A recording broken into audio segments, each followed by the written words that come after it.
ನಿನ್ನೆ ನಡೆದ ಕಾರ್ಯಕ್ರಮ ಕುರಿತಂತೆ ಬಿಜೆಪಿ ಅಲಿಗೇಷನ್ ಅನ್ನ ನೀವು ನೋಡಿರ್ಬಹುದು.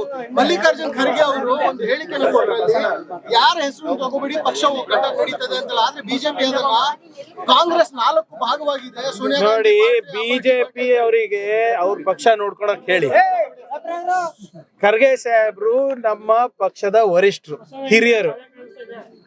ಅವರಿಗೆ ಅನುಭವನೂ ಇದೆ, ಆ ವಯಸ್ಸು ಇದೆ.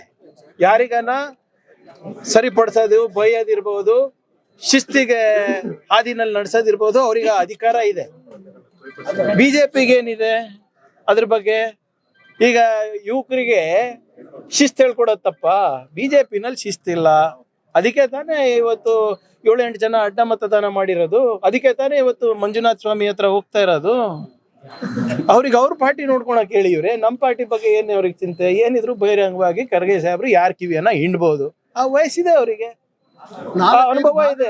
ಕಾಂಗ್ರೆಸ್ ಅನ್ನೋ ರೀತಿಯಲ್ಲಿ ಅರೆ 100 ಭಾಗ ಆಗಿದೆ ರೀ. ಅವ್ರಿಗೇನ್ ಸಮಸ್ಯೆ? ಒಳ್ಳೇದಲ್ವಾ? ನಮ್ಮ ಪಕ್ಷದಲ್ಲಿ ಒಗ್ಗಟ್ಟಿಲ್ಲ ಅಂದ್ರೆ ಬಿಜೆಪಿಗೆ ಒಳ್ಳೇದಲ್ವಾ? ಅವ್ರಿಗೇನ್ ಸಮಸ್ಯೆ ಇದೆ? ಫಸ್ಟ್ ಅವ್ರು ನೋಡ್ಕೊಳಕ್ ಹೇಳಿ.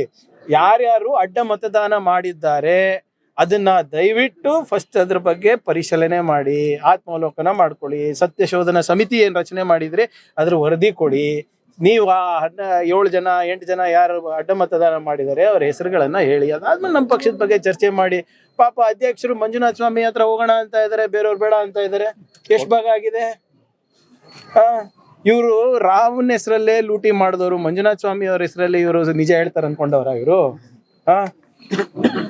ಅಯೋಧ್ಯೆನಲ್ಲಿ ಶ್ರೀರಾಮನ ಹೆಸರಲ್ಲೇ ಸಾವಿರಾರು ಕೋಟಿ ಲೂಟಿ ಮಾಡಿದಂತ ಬಿಜೆಪಿ ಅವರು ಇವತ್ತು ಮಂಜುನಾಥ ಸ್ವಾಮಿ ಅವ್ರಿಗೆ ಬಿಡ್ತಾರ? ನಿನ್ನೆ ನೀಟ್ ಎಕ್ಸಾಮ್ ಸಂಬಂಧಪಟ್ಟಂತೆ ನಿಮ್ಮ ಒಬ್ಬ MP ಹೇಳ್ತಾರೆ ಕಾಂಗ್ರೆಸ್ನ ರ್ಯಾಲಿ ಅವರಿಗೆ ಬೇರೆ ದಿನ ಇಟ್ಕೋಬಹುದಾಗಿತ್ತು. ಆದ್ರೆ ನೋಡಿ, ಬಿಜೆಪಿ ಅವರ ಹತ್ರ ಏನು ಪಾಠ ಕಲಿಯೋದಿಲ್ಲ. ಅವರು ನಿಜವಾಗ್ಲೂ ವಿದ್ಯಾರ್ಥಿಗಳ ಪರವಾಗಿದ್ರೆ ಫಸ್ಟ್ ಕ್ಷಮೆ ಕೇಳಲಿ. 22 ಲಕ್ಷ ಜನರಿಗೆ ಮೋಸ ಮಾಡಿದ್ರಲ್ಲ ಕಳೆದ 10 ವರ್ಷದಲ್ಲಿ 90 ಪೇಪರ್ ಲೀಕ್ ಆಗಿದೆ.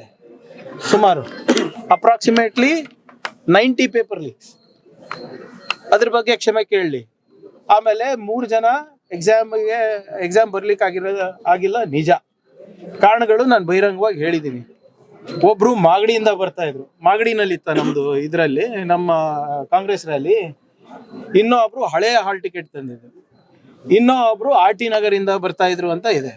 ಆಮೇಲೆ ನೀಟ್ ಬಹಳ ಸ್ಪೆಸಿಫಿಕ್ ಡೈರೆಕ್ಷನ್ಸ್ ಇದೆ ಅಲ್ಲ, 11 ಗಂಟೆ ಗೇಟ್ ತೆಗಿತಾರೆ, 1:15 ಒಳಗೆ ಇರಬೇಕು, 2.5 hours ಬಿಫೋರ್ ಇರಬೇಕು ಅಂತ ಹೇಳಿದ್ರು ಕೂಡ ಕೆಲವು ಬಯೋಮೆಟ್ರಿಕ್ ಕೂಡ ಹಾಕೋಬೇಕು ಅಂತ ಇದೆ.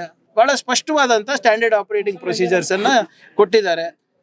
720 ಜನನೋ ಏನೋ RC ಕಾಲೇಜ್ನಲ್ಲಿ ಬರ್ದಿದ್ದಾರೆ. ಅದರಲ್ಲಿ 140 ಜನ ಆಬ್ಸೆಂಟ್ ಇದ್ರು. ಅವರೆಲ್ಲ ಹೆಂಗ್ ಹೋದ್ರು? ಮತ್ತೆ ನೋಡಿ, ರಾಜಕೀಯ ಮಾಡಬೇಕು ಅಂದ್ರೆ ಸರಿಯಾಗಿ ಮಾಡಿ, ಲಾಜಿಕಲ್ ಆಗಿ ಮಾಡಿ. ಮತ್ ನೀವು ಫಸ್ಟ್ ಕ್ಷಮೆ ಕೇಳ್ರಪ್ಪ. ಈಗ ಡೆಲ್ಲಿನಲ್ಲಿ ಅಲ್ಲೂ ಕೂಡ ಸ್ಟೂಡೆಂಟ್ಸ್ಗೆ ಎಕ್ಸಾಮ್ ಬರ್ಲಿಕ್ಕೆ ಆಗಿಲ್ಲ. ಅದಕ್ಕೆ ಬಿಜೆಪಿ ಸರ್ಕಾರ ಕಾರಣನ? ಅಲ್ಲಿ ಮುಂಬೈನಲ್ಲೂ ಕೂಡ 4 ಜನ ಪರೇಲಲ್ಲಿ ಇರ್ಬಹುದು, ದೊಂಬಿವಿಲಿನಲ್ಲಿ ಇರ್ಬಹುದು, ಅಲ್ಲಿ ಬರ್ಲಿಕ್ಕೆ ಆಗಿಲ್ಲ. ಅಂದ್ರೆ ಮಹಾರಾಷ್ಟ್ರ ಗೌರ್ಮೆಂಟ್ ಅಲ್ವಾ ಕಾರಣ? ಹಿಂದೆ UP ನಲ್ಲಿ ಟ್ರೈನ್ ಲೇಟ್ ಆಗಿ ಬಂತು ಅಂದ್ಬಿಟ್ಟು ಹೈಕೋರ್ಟ್ 9 ಲಕ್ಷ ಅವರಿಗೆ ಫೈನ್ ಹಾಕಿದೆ ರೈಲ್ವೇಸಿಗೆ. ರಾಜೀನಾಮೆ ಕೊಡ್ತೀರಾ ನೀವು? ಅಶ್ವಿನಿ ವೈಷ್ಣವ್ದು ಧರ್ಮೇಂದ್ರ ಪ್ರಧಾನ್ ಅವ್ರ ಲೀಕ್ ಆದ ತಕ್ಷಣ ನೀವು ರಾಜೀನಾಮೆ ಕೊಡ್ತೀರಾ? ನೋಡಿ, ಇವರಿಗೆ ಸಾಮಾನ್ಯ ಪ್ರಜ್ಞೆ ಇದ್ರೆ ಮಾತಾಡಬಹುದು. ಇವ್ರೆ ಈ ಖಾಲಿ ಟ್ರಂಕ್ಗಳ ಜೊತೆ ಏನಂತ ಮಾತಾಡೋದು? But MP sir, Lok Sabha MP ಈ ರೀತಿ ಅಲಿಗೇಷನ್ ಮಾಡ್ತಿರೋದು. ಪ್ರಧಾನ ಮಂತ್ರಿಗೆ ಸಾಮಾನ್ಯ ಪ್ರಜ್ಞೆ ಇಲ್ಲ ಅಂದ್ರೆ ಅಂತವ್ರೆ ಆರ್ಸ್ ಬರ್ತಾರೆ. ಬನ್ನಿ ಸರ್, ಈ ಆಣೆ ಪ್ರಮಾಣದ ವಿಷಯದಲ್ಲಿ ಬಿಜೆಪಿಗೆ ಇನ್ನೂ ಕೂಡ ಯಾರು ಅಡ್ಡ ಮತದಾನ ಮಾಡಿದ್ದಾರೆ ಅನ್ನೋದನ್ನ ಕಂಡುಹಿಡಿಯಕ್ ಆಗ್ತಾ ಇಲ್ಲ. ನನ್ಗೆ ಗೊತ್ತಿಲ್ಲ. ಇವ್ರೆ ಅವ್ರು ಯಾರ ಮೇಲಾನ ಪ್ರಮಾಣ ಮಾಡ್ಕೊಳ್ಳಿ, ನನ್ಗೇನ್ ಮಾಡೋದಿದೆ? ಅದು ನಮ್ಮ ಪಕ್ಷದ ಸಮಸ್ಯೆ ಅಲ್ಲ. ನಾನು ಹೇಳ್ತಾ ಇದ್ದೀನಲ್ಲ, ರಾಮನ ಹೆಸರಿನಲ್ಲೇ ವಂಚನೆ ಮಾಡುವಂತ ಜನರು ಮಂಜುನಾಥ ಸ್ವಾಮಿ ಹೆಸರಲ್ಲಿ ನಿಜ ಹೇಳಬಹುದಾ? ಅದು ಗೊತ್ತಿಲ್ಲ. ಕಾಂಗ್ರೆಸ್ ಸರ್ ಒಡೆದ ಮನೆ ಅಂತಾರೆ. ನಿಮಗೆ ಈ ಪ್ರಕರಣವನ್ನು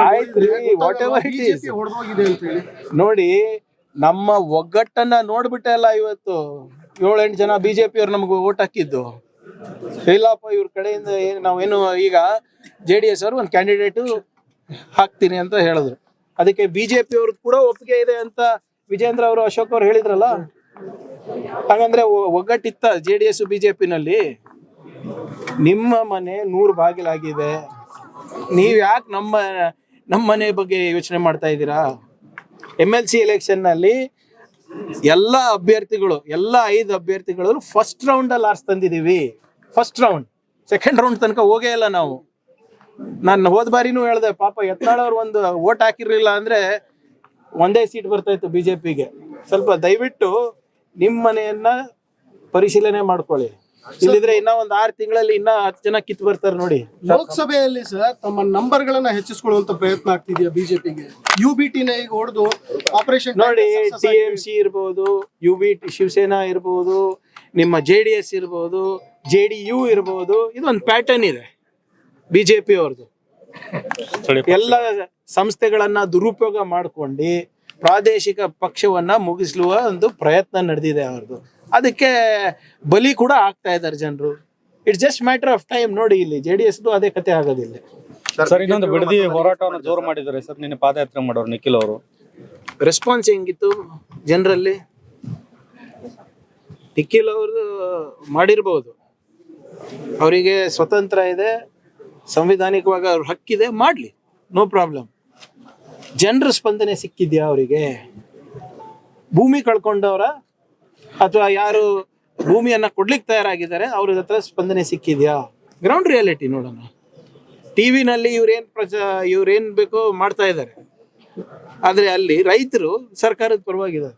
ಜಸ್ಟ್ ಮ್ಯಾಟರ್ ಆಫ್ ಟೈಮ್, ನಿಮ್ಗೆ ಗೊತ್ತಾಗ್ತದಲ್ಲ. ಈಗಾಗಲೇ ಚೆಕ್ ವಿತರಣೆ ಕಾರ್ಯಕ್ರಮ ನಡೆದಿದೆ, ಪರಿಹಾರ ಕೊಡೋದು. ಈಗ ಎಲ್ಲರೂ ಬರ್ತಾ ಇದ್ದಾರಲ್ಲ.